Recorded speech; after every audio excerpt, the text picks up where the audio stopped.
चक्षुरुन्मिलितं येन तस्मै श्रीगुरुवे नमः। नमायं विष्णुपादाय कृष्णपृष्ठाय भूतले श्रीमते जयपताका स्वामिने दिनामिने। नमः आचार्यपादाय निताय कृपाप्रदायिने गौरकथा धामोदाय नगरग्रामतारिणे।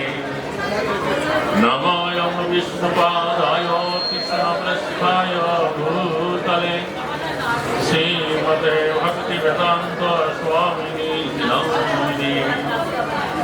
नमस्ते सारस्वती देवी गौरवाणी प्रचारिणे निर्विशेषशून्यवादी प्रत्यक्षयशतारिणे। वाञ्छाकल्पतरुश्च कृपासिन्धुभ्येव च पतितानां पावनेभ्यो वैष्णवेभ्यो नमः।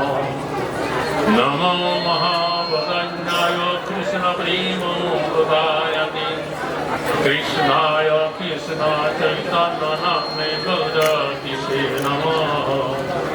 पञ्चतन्माकं कृष्णं भक्तरूपसदरूपकं भक्तयवतारं भक्तर्थं नमामि भक्तशक्तिकम्। हे कृष्ण करुणा सिन्धु दीनबन्धु जगत्पते गोपेश गोपिकान्त राधाकान्त नमोऽस्तुते। सप्तकाञ्चन गौराङ्गी राधे वृन्दावनेश्वरी वृषभानुसुते देवी प्रणमामि हरिप्रिये। वृन्दायै तुलसीदेवायै प्रियायै केशवस्य विष्णुभक्तिपति देवी सत्यवत्यै नमो नमः। जय श्रीकृष्ण चैतन्य प्रभु नित्यानन्द श्री अद्वैत गदाधर शिवासादि भक्तवृन्द। हरे कृष्ण कृष्ण कृष्ण हरे हरे हरे राम राम राम हरे हरे। मुखं करोति वाचालं पङ्गुरुलं धरति गिरिं यत्कृपातमहं वन्दे परमानन्दमाधवम्। तो समावेत समुपस्थित सुधी सज्जन भक्तमंडली आज के হচ্ছে নিত্যানন্দ প্রভুর আবির্ভাব তিথি উদযাপনের অধিবাস তিথি। তো মাঘ মাসের শুক্লপক্ষের ত্রয়োদশ দিনে নিত্যানন্দ প্রভু এই একচক্রা ধামে তিনি আবির্ভূত হইলেন। বোঝা গেল? তো আজকে হচ্ছে তার পূর্বদিন, আজ হচ্ছে তার অধিবাস উৎসব। তো যখন এই নিত্যানন্দ প্রভু এই একচক্রা ধামে আবির্ভূত হইলেন তখন থেকে এই দ্বার দেশে সর্বসুমঙ্গল দেখা দিল।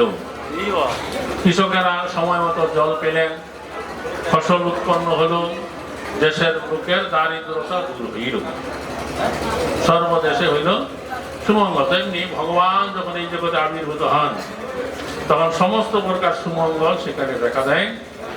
নিত্যানন্দ পূর্ব এই একচক্রা ধামে 12 বছর অবস্থান করে রামলীলা কৃষ্ণলীলা বহুবিধ লীলা অভিনয় করে তিনি 12 বছর বয়সে হারায় পণ্ডিতের গৃহে এই কথা নাই একজন সন্ন্যাসীর আগমন ঘটেছিল। তখন নিত্যানন্দ প্রভু পিতা হারায় ওঝা তার সাথে সারা রাত ধরে কৃষ্ণ কথা আলোচনা করলেন।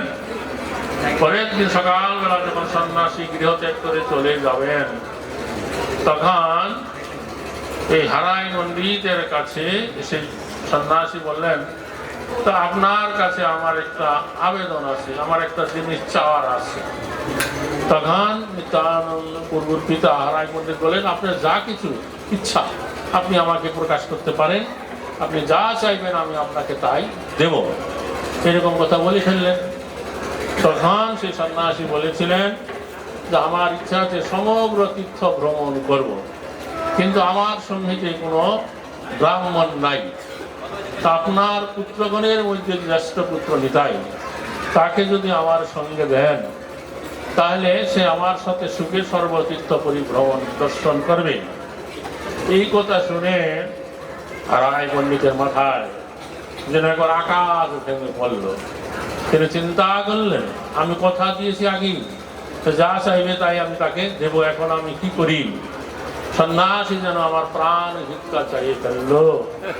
তখন চিন্তা করলেন, পূর্বে বিশ্বামিত্র এসে দশরথ রাজার কাছে যখন রামকে চেয়েছিলেন তার রাক্ষসীকে দমন করবার জন্য নিয়ে যাবেন, তার যেই দশা হলো এখন আমার সেই দশা উপস্থিত হয়ে গেল। তখন তিনি কি করলেন, বাড়ির অন্দর মহরে গেলেন, তার পত্নী পদ্মাবতীর সাথে আলোচনা করলেন। এটা গৃহস্থদের কর্তব্য, যখন কোনো গুরুতর বিষয়ে তারা কোনো সিদ্ধান্ত নিতে যান তখন পত্নীর সাথে পরামর্শ করতে হয়। তাকে বললে, দেখো যে আমি সন্ন্যাসীকে আগে না জেনে না বুঝে কথা দিয়ে ফেলেছি যে সে যা চাইবে আমি তাকে তাই দেব। এখন সন্ন্যাসী আমাদের প্রথম পুত্র নিত্যানন্দকে চেয়ে বসেছে, এখন আমি কি করি? না দিলে আমার ধর্ম রক্ষা হয় না, আবার দিলে আমার প্রাণ যায়, এখন আমি কি করতে পারি? তখন সেই পতিব্রতা নারী পদ্মাবতী বললেন, হে প্রভু, আপনার যা ইচ্ছা তাই আপনি সিদ্ধান্ত নেন, আপনার কথাই আমার কথা। তখন হারায় পণ্ডিত সন্ন্যাসীর কাছে এসে মাথা নোয়ায়ে নিত্যানন্দ প্রভুকে তার কাছে সমর্পণ করলেন। তখন সেই নিত্যানন্দ প্রভু সেই সন্ন্যাসীর সাথে গৃহত্যাগ করে চলে গেলেন। এবং এইভাবে তিনি সমগ্র ভারত 20 বছর ধরে তিনি ভ্রমণ করে সমগ্র তীর্থ ভ্রমণ করলেন। হরে কৃষ্ণ। তারপরে তিনি সর্বশেষে গিয়েছিলেন কোথায়? বৃন্দাবনে। বৃন্দাবনে গিয়ে দেখলেন সমস্ত স্থান সব ঠিকঠাক আছে, কিন্তু সিংহাসন শূন্য। তখন তিনি বিজ্ঞ লোকের কাছে জিজ্ঞাসা করলেন, সিংহাসন শূন্য কই, কৃষ্ণ কোথায়? তারা জানালেন কৃষ্ণ গেছে গৌর দেশে। তখন নিত্যানন্দ প্রভু জানতে পারলেন গৌর দেশে বড় আনন্দ, সেখানে গৌরাঙ্গ মহাপ্রভু কানাই তিনি আবির্ভূত হয়েছেন এবং কলিযুগের যুগধর্ম হরিনাম সংকীর্তন শুরু করেছেন। তখন তিনি তাড়াতাড়ি এই নবদ্বীপ মায়াপুরে এলেন, এসে নন্দনাচার্যের গৃহে লুকিয়ে এলেন। হরে কৃষ্ণ। তখন মহাপ্রভু তার আগমনের একদিন আগে ভক্তগণের কাছে বললেন যে আমার মনে হয় এই নদিয়ায় নবদ্বীপে একজন মহাপুরুষের আগমন ঘটবে বা ঘটে গেছে। সে নিত্যানন্দ হরিদাস, তোমরা ঘুরে দেখো সে কোথায় আছে। শ্রীবাস, নিত্যানন্দ নয়, শ্রীবাস এবং হরিদাস। তখন তারা প্রতি ঘরে ঘরে সন্ন্যাসীর স্থানে সাধুগণের আশ্রম ঘুরে দেখলেন, কিন্তু কোথায়ও খুঁজে পেলেন না। তারা এসে যখন মহাপ্রভুর কাছে এই কথা বললেন, তখন মহাপ্রভু বললেন, তোমরা কোথায় খুঁজে পেলে না, তাহলে আমার সাথে চলো। তখন মহাপ্রভু আগে আগে চললেন, তার পিছিয়ে পিছিয়ে সমস্ত ভক্তরা চললেন। তারা গিয়ে সরাসরি নন্দনাচার্যের গৃহে গেলেন। তো নন্দনাচার্যের গৃহে দেখলেন খাটটার উপরে প্রকাণ্ড শরীর এক মহাপুরুষ বসে আছে। তো দুইজনকে তাকিয়ে দেখছেন, কোনো কথা বলছেন না। তখন অনেকক্ষণ পরে মহাপ্রভু বলল যে গোসাইয়ের কোত্থেকে আগমন? তখন নিত্যানন্দ প্রভু বলেন, বহু তীর্থ ভ্রমণ করলাম, শেষে বৃন্দাবনে গেলাম, গিয়া দেখলাম সিংহাসন শূন্য, সব ঠিক আছে, কিন্তু কৃষ্ণ নাই। বিজ্ঞ লোকের কাছে জিজ্ঞাসা করে জানতে পারলাম যে কৃষ্ণ গেছে গৌর দেশে, সমস্ত কিঙ্কর তার সাথে চলে গেছে। আমি শুনলাম এই নদিয়াতে বড়ই আনন্দ, হরিনাম কীর্তন হচ্ছে, তাই সেই লোভে আমি তাড়াতাড়ি এখানে চলে এলাম। হরে এইভাবে তারা যখন কথা বলছেন এবং দুইজনে ইশারা করে ফারেট হয়ে কথা বলছে, তখন মুকুন্দ দত্ত বলছে, আরে তোমাদের দেখে মনে হয় যেন তোমরা দুজনে কত কালের পরিচয় তোমাদের আছে। তখন গদাধর পণ্ডিত বলছে, তোমরা ইশারায় ফারেট হয়ে কি বলছো? তা তোমরা বোঝো, তা কিছু না বুঝি আমরা। এইভাবে মহাপ্রভুর সাথে নিত্যানন্দ প্রভুকে নিয়ে তার গৃহে এলেন। এসে সতী মা তার কাছে বললেন, দেখো মা, আমার দাদা চলে এসেছে। তখন সতী মাতা দেখলেন, আরে একবার অবিকল বিশ্বরূপ এসে গেছে। তো যাই হোক, এইভাবে তখন নিত্যানন্দ প্রভু থাকবার স্থান শ্রীবাস ঠাকুরের গৃহে হইল। আর শ্রীবাস ঠাকুরের গৃহেতে প্রতিদিন হরিনাম কীর্তন হতো। তখন হরিনাম কীর্তন চলতে লাগলো। তখন চলতে চলতে এই মাঘ মাসের এই শুক্লপক্ষ এসে গেল, ত্রয়োদশীতে তার আবির্ভাব। তখন মহাপ্রভু নিত্যানন্দ প্রভুকে বললেন যে কালকে তোমার ব্যাস পূজা হবে, আবির্ভাব তিথি, তো কোন ঠাই তোমার এই ব্যাস পূজা হবে? তখন নিত্যানন্দ প্রভু শ্রীবাস ঠাকুরের হাত ধরে মহাপ্রভুর কাছে নিয়ে এলেন, বললেন আমার ব্যাস পূজা হবে এই বামনের ঠাই। তখন মহাপ্রভু বললেন, হে শ্রীবাস, তোমার উপর অনেক দায়িত্ব পড়ে গেল। শ্রীবাস ঠাকুর বলছেন, কোনো দায়িত্ব নাই, কোনো দায় নাই, আমার কাছে সমস্ত কিছু আছে তোমার কৃপায়।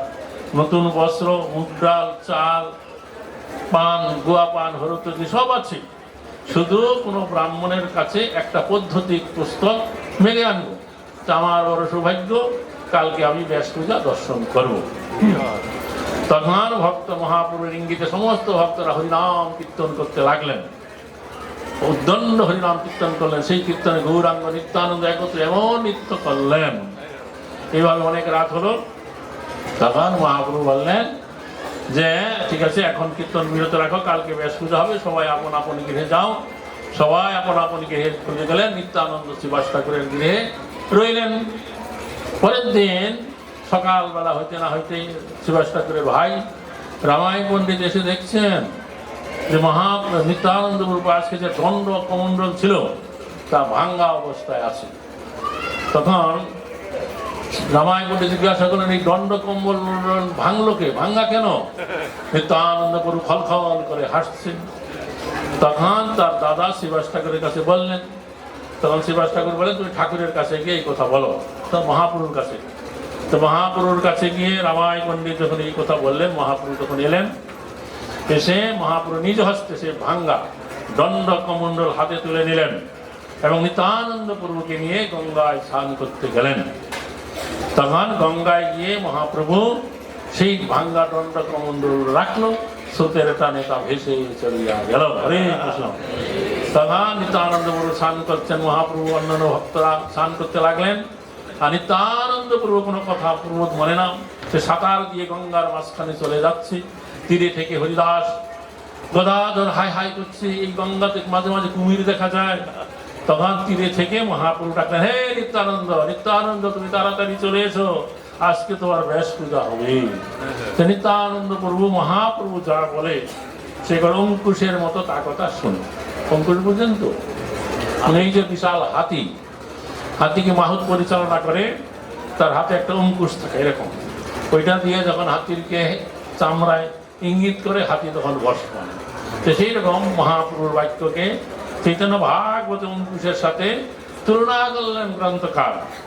তারপরে মহাপ্রভুকে নিয়ে শ্রীবাস ঠাকুরের বাড়িতে গেলেন, নতুন বসন পরাইতে দেওয়া হলো। শ্রীবাস ঠাকুর হয়েছেন এই ব্যাস পূজার আচার্য, তিনি তার সমস্ত কিছু তৈরি করতে লাগলেন। আর একে একে ভক্তরা শ্রীবাস ঠাকুরের বাড়িতে আসতে লাগলো, আর মধুর মধুর স্বরে হরিনাম কীর্তন চলতে লাগলো। এইভাবে অনেকক্ষণ অতিবাহিত হলো, ব্যাস পূজার সমস্ত কিছু ঠিক হলো। তখন শ্রীবাস ঠাকুর একটা মালা হাতে নিয়ে নিত্যানন্দ প্রভুর হাতে দিলেন, এই মালা ধরো আর এই মন্ত্র পড়ো, তোমার ব্যাস পূজা সম্পন্ন হবে। তো নিত্যানন্দ প্রভু সেই মালা হাতে ধরলেন বটে,